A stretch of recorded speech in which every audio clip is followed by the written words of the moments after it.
আচ্ছা, জানেন কি, প্রায় সব অ্যান্ড্রয়েড ফোনে একটা গোপন রক্ষক বসে আছে, একদম নীরবে, সবার অলক্ষ্যে আমাদের ফোনকে সুরক্ষিত রাখছে। চলুন আজ সেই গোপন রক্ষকের সাথেই পরিচয় করা যাক। একবার ভাবুন তো, এমন একটা সিকিউরিটি ফিচার যেটা কিনা ফোন ব্যবহারকারীর অজান্তেই অ্যাক্টিভেট হয়ে যায় আর চুপচাপ ফোনকে পাহারা দেয়। কি হতে পারে বলুন তো সেটা?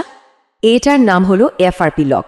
আর সবচেয়ে মজার ব্যাপার কি জানেন, কেউ যদি অ্যান্ড্রয়েড ফোন ব্যবহার করে থাকেন তাহলে খুব সম্ভবত এই মুহূর্তেও তার ফোনে এই লকটা কাজ করছে। ওকে, তাহলে এবার একটু বিস্তারিত জানা যাক। এই এফআরপি লক আসলে জিনিসটা কি, আর এটা এত পাওয়ারফুল কেন? খুব সহজ করে বললে, এফআরপি মানে হলো ফ্যাক্টরি রিসেট প্রোটেকশন। এটা গুগলেরই বানানো একটা বিল্ট ইন সিকিউরিটি সিস্টেম। এর প্রধান কাজ একটাই, যদি ফোনটা ধরুন চুরি হয়ে যায় আর চোর সেটাকে ফ্যাক্টরি রিসেট করে ফেলে, তারপরেও ফোনটাকে পুরোপুরি লক করে রাখা। ফলে কি হয়, ফোনটা চোরের কাছে একদম অকেজ একটা যন্ত্র হয়ে পড়ে, মানে চুরির আসল উদ্দেশ্যটাই মাঠে মারা যায়। আর শুনুন, এই ফিচারটা কিন্তু একদম নতুন কিছু না। গুগল এটা নিয়ে এসেছিল সেই 2014 সালে অ্যান্ড্রয়েড ললিপপের সময়, আর এখন তো এটা সব আধুনিক অ্যান্ড্রয়েড ডিভাইসের একটা স্ট্যান্ডার্ড ফিচার হয়ে গেছে। এখন প্রশ্ন আসতেই পারে, এত পাওয়ারফুল একটা ফিচার এটা অ্যাক্টিভেট হয় কিভাবে? আর মজার ব্যাপার হলো, এটা চালু করার জন্য ব্যবহারকারীকে বলতে গেলে কিছুই করতে হয় না। ব্যাপারটা খুবই সিম্পল। যখনই কেউ একটা নতুন অ্যান্ড্রয়েড ফোন প্রথমবার চালু করে আর প্লে স্টোরের জন্য নিজের গুগল অ্যাকাউন্টে সাইন ইন করে, ঠিক তখনই একদম নীরবে ব্যাকগ্রাউন্ডে এই এফআরপি লকটা চালু হয়ে যায়। মানে বোঝাই যায় না। আর এটাই তো ব্রিলিয়ান্টলি প্রমাণ করে যে সিকিউরিটি সিস্টেমটা কতটা নিখুঁতভাবে ইন্টিগ্রেট করা।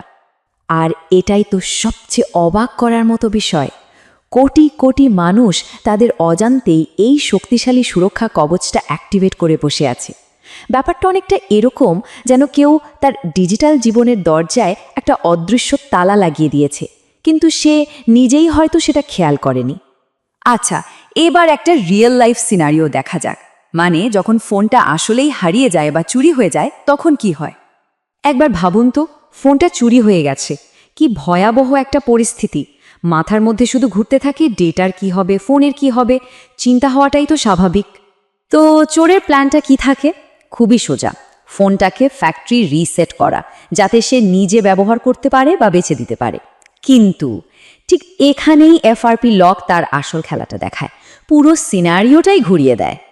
চোর যেই মুহূর্তে ফোনটা ফ্যাক্টরি রিসেট করার চেষ্টা করে, ঠিক তখনই এফআরপি লক যেন ঘুম থেকে জেগে ওঠে আর সাথে সাথে ডিভাইসটাকে একটা দুর্ভেদ্য দুর্গের মতো লক করে ফেলে। রিসেটের পর ফোনটা যখন আবার চালু হয়, তখন সেটআপ স্ক্রিনে একটা খুব গুরুত্বপূর্ণ প্রশ্ন করে বসে।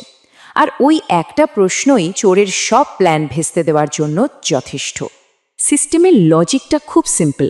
যদি কেউ ভুল গুগল অ্যাকাউন্ট বা পাসওয়ার্ড দেয়, সিস্টেমটার সাথে সাথে ধরে নেয় যে এই মোবাইলটা তার আসল মালিকের কাছে নেই। আর এটাই হলো পুরো সিস্টেমের মূল ভিত্তি, যেটা ফোনকে সুরক্ষিত রাখে।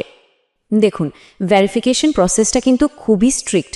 ফোনটা চাই ঠিক রিসেট করার আগে যে গুগল অ্যাকাউন্টটা সিঙ্ক করা ছিল সেই অ্যাকাউন্টটাই, মানে লাস্ট সিঙ্কড অ্যাকাউন্ট।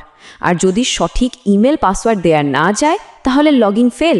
ব্যাস, ফোনটা তখন একটা দামি পেপার ওয়েট ছড়া আর কিছুই না, মানে কমপ্লিটলি ওকে। তাহলে এই সব কিছুর পর মূল বিষয়টা কি দাঁড়ালো? এফআরপি লকের সবচেয়ে বড় সুবিধাটা কি? এক কথায় বললে, মানসিক শান্তি। আসলে এফআরপি একটা চুরি হওয়া ফোনকে চোরের কাছে একদম মূল্যহীন করে দেয়। এটাই এর সবচেয়ে বড় শক্তি। যেহেতু চোর ফোনটা ব্যবহারও করতে পারবে না, বিক্রিও করতে পারবে না, তাই অ্যান্ড্রয়েড ফোন চুরির আগ্রহটাই কিন্তু কমে যায়। আর ফোনটা হারিয়ে গেলেও এইটুকু তো স্বস্তি থাকে যে যাক, পার্সোনাল ডেটাগুলো অন্তত সুরক্ষিত আছে, আর ফোনটা অন্য কারো কোনো কাজেই আসবে না। তো এফআরপি লক যে একটা অসাধারণ সিকিউরিটি ফিচার, তাতে কোনো সন্দেহ নেই। কিন্তু এটা আমাদের একটা বড় প্রশ্নের দিকে ঠেলে দেয়। ফোন তো সুরক্ষিত হলো, কিন্তু যে গুগল অ্যাকাউন্টের ওপর ভরসা করে এই পুরো সিস্টেমটা দাঁড়িয়ে আছে, সেই অ্যাকাউন্টটা নিজে কতটা সুরক্ষিত?